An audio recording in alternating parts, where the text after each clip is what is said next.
Hi there, today we're going to talk about ratchet straps. I'm Boyd with Carson Trailers. We buy a product from a company called Secure. There's a lot of companies that make ratchet straps. This is called a super strap. Several things make it a super strap.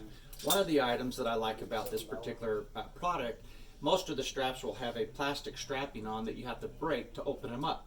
Then you have a hard time resealing them when you're done. This Velcro strap is reusable. You use it over and over. So I do like that feature. I would say that their greatest feature probably would be the swivel. The nice thing about this swivel is if you're ratcheting a car down, you put the strap on the car, and then the portion that comes back into this secondary ratchet, sometimes you have it facing the wrong direction, so you have to flip the strap upside down. With this one, you can just rotate the ratchet. It's a nice feature. It seems silly, but it's a very nice feature to have. The other reason I like this product is because they have a built-in second D-ring. The feature of this is you can loop this over a differential, control arms, upper and lower. A lot of times when you're tying down a car, a vehicle, equipment, you have to find a hole to put this through.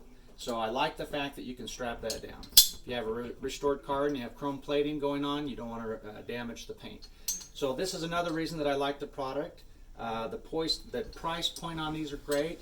As a retail consumer, we have a great margin that we can make on this product, so you're not tying up money in the wrong parts. Anyways, I hope that helps you. It's just a short review, testimonial of their product. I do like it. Wouldn't testify of it if I didn't. Have a nice day.